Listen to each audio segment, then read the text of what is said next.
Hello everyone, welcome back to another episode on Databricks. Today we'll talk about another special topic, delta table clone. Clone is nothing but taking the copy of existing source table.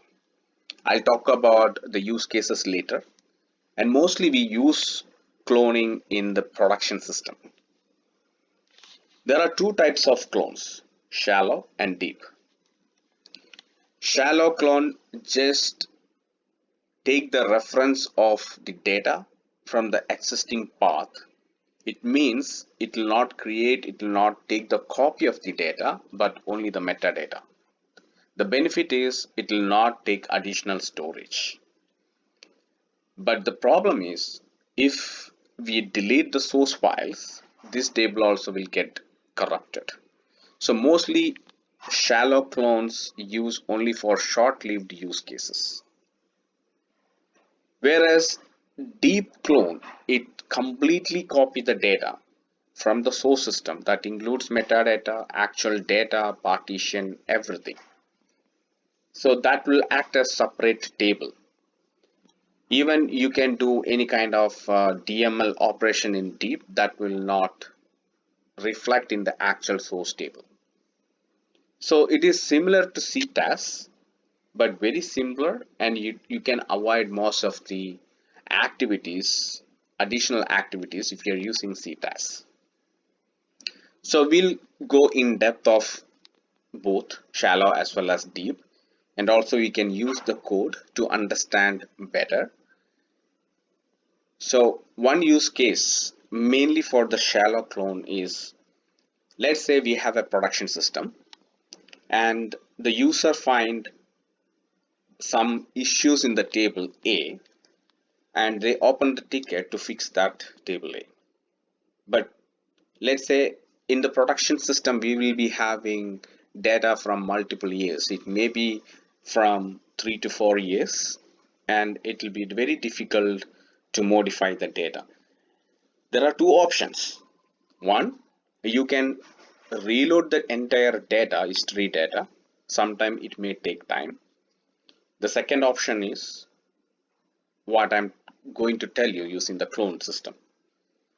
If you do the clone, in the picture I have taken the table A clone, then you can do all the modification, data modification on top of table A clone. At the same time, the users still use table A, still they can generate the report or do the analysis,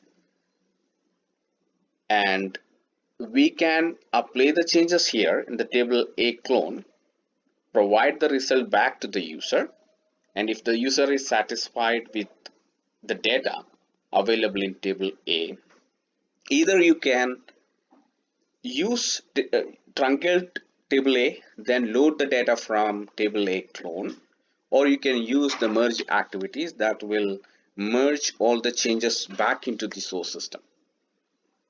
Right? This is very simple, very time consuming, very time saving. So you can always go for this approach if you find similar kind of issues in your production system. Now let's get started using the code. Right? To demonstrate that, I'm going to create two folders. One is clone, and I need to create one more like a deep clone. Okay, that I can create it once I start showing the deep clone area. So let's be clone. Now let's see, we'll go to the file store and see which one we can take. I have this training. Under training I have processed folder. Inside the process folder I have share. So I always use this data for our training, right? So let's go and check. We have enough files there. Okay, so this is the data file Parquet. So now let's create the data frame out of it. It's a very simple data frame, 4 or 5 columns. That's enough because we are not going to show any kind of complex transformation. It's just a use of clone table, so that's enough, right? So once it comes, we can save this data into the delta format, right? So we have enough records.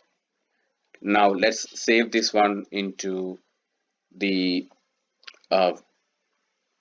place called share delta path, but I'm not sure whether I have this um, files here. So let's first dbutils.fs.ls. Let's see we have any files there. If we have any files, then okay, it's not there itself, so we have to create this path, right? So let's come to this place. I have mkdirs, right, where it will create the folder. So I'll use the same thing. So let me paste it here. I'm going to create this folder. Okay, so we have the folder here now, and I'm going to write this data frame into this location in a delta format.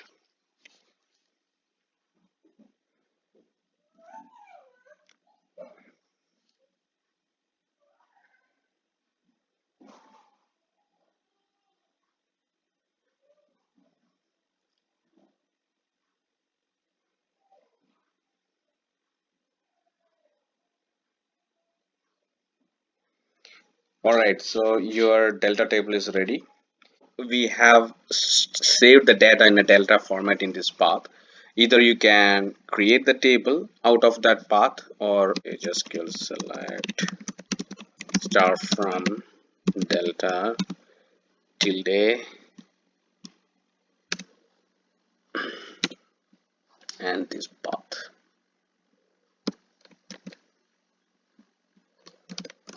Okay,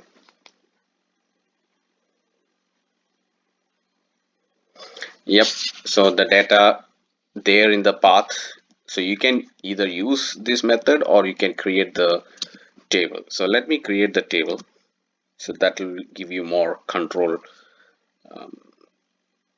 while writing the query. Okay, so you have the table now, delta table. Yes, now we will see how we can create the Sherlock clone, right? It's very simple. This is the syntax. You can use create table delta. This is the path, right? Clone, Sherlock clone, share market. So this is the table actually we just now created, right? And this is the syntax. If you want to create a deep clone, you don't need to use this shallow keyword. But anyway, we'll discuss that later. But right now I'm going to create the shallow clone. Execute this.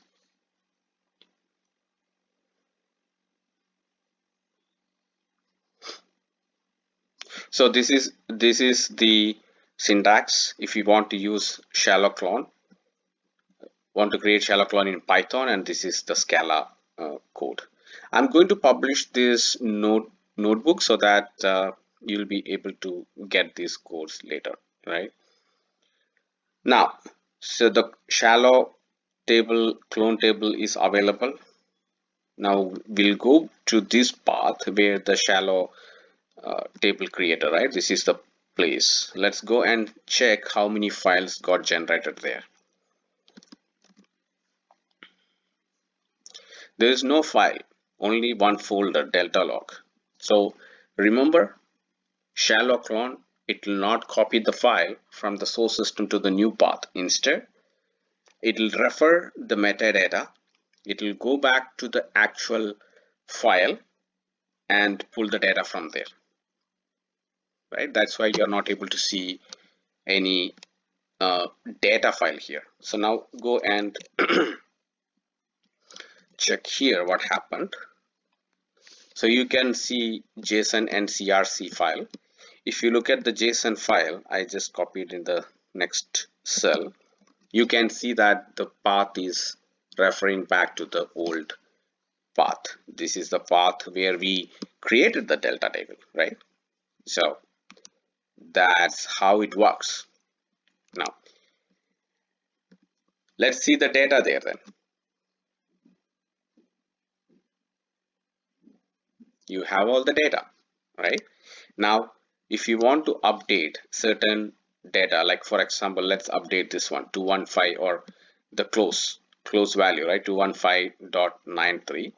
For this sticker, for this date, my customer said that it should be 300, not 215, right? So instead of applying all the transformation logic and apply the pipeline, run the pipeline, which may take time. In this case, it may not be, but this is an example. So let's execute and see what's going to happen.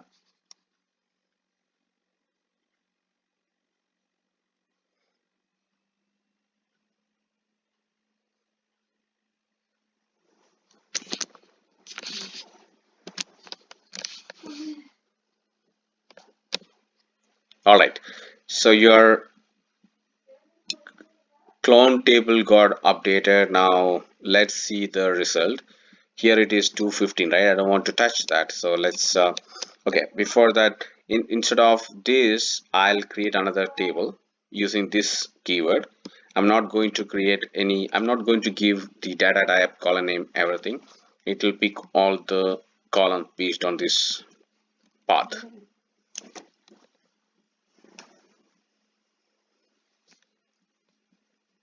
All right, so your table is ready. Now let's see the data there. You can see the value changed to 300, right? And if you look at the above one, it is 215. Now let's see whether the actual table, the source table value got changed or not. So let me take this share market percentage SQL, select star from this. Okay, this is the sticker BRKB and 2019 May 02. It is not changed. The close is still 21593, right? Now let's go back to the path where the clone is saved, and we'll see you have anything there. One second. Where is my dbutils.fs.ls? Yep, so here, to remove this, now here you can see another file came in, right? So this file is totally new file. It's added the new file. So initially it was referring to the actual source, but now you have a new file here because we made the changes, right? Now we are going to update back these changes into the actual table. So as I said before, either you can truncate and load the data back from the temporary table, or let's say while we are working on this temporary table and update came into the actual table, you don't need to truncate, right? Instead you can merge the data. So you can use this simple statement, merge into the source table, the actual table, using the temporary table, and based on the primary key. Here the primary key is date and the sticker. So when matched, then update, right? So let's execute this. Okay, now let's go back to the table and see the value, right? Select start from the share market.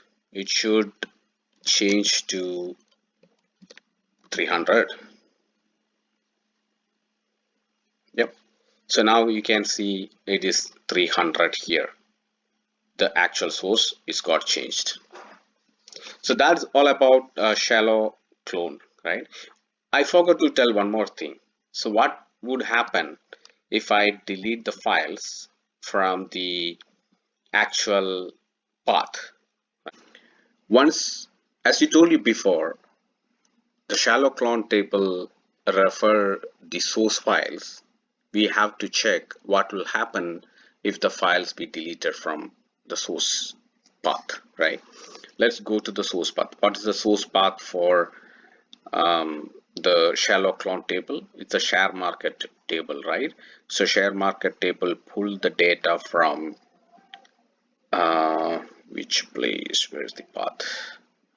From here. So I'm going to delete the files from here, and let's see anything will happen to the clone table. So I believe it's a share delta. This is the line that I need to execute. Okay, so we don't have the data there. So now let's go and pull the data from here. Let's see what will happen. So we don't have the share market because we deleted the path. Now what happened to the table, the clone table? Where is the clone table? This is the one, right? Yes. So it's not working here also. It's not working because the source file got deleted. That corrupted the clone table also. All right, now let's talk about deep clone. Okay, so to demonstrate deep clone tables, I'm going to create another folder here that is deep clone and execute this syntax. So this syntax is different from the shallow clone syntax. Only difference is I removed the shallow keyword here, right? So let's execute this. So here the share market table is cloned into this another table, right? So now we have the table. So after this, let me create a new table. Okay, you can see this, we have 11953 records. That's the size of the table. Now I can create new table, right? Percentage SQL create, or you don't need to create. We are going to showcase the migration use case, right? Now we have all the data, existing source data into different path. So now this path will be the newest path for the production system. All the new pipeline will be ingesting the data into this location, right? But we have to change the metadata from the previous location to the new location. So let's check the previous location of the table. So here you can see the type, then the path, everything, right? It's an external table and the location is old location. Now what you can do is you can just alter the table and set location to the newest location that we created just now. So once you execute, it will change the location, right? So again, execute this describe extended keyword. Now you can see that it is changed to the deep clone. Now you can remove the previous one. This is the previous path, and let's remove this and see what happens. Let's execute this statement, and you can see that the data is still there because this is pulling the data from the new location. All right, so this is what I want to showcase today in this session. Hope you learned something new. If you have any questions, please comment below. I also published this notebook and will give you the link. You can access the link there. All right, thank you everyone. See you next time. If you would like to receive more such videos, please like and subscribe to my channel. Also, if you would like to connect with me, I have provided my details here, my email and LinkedIn. So thank you very much.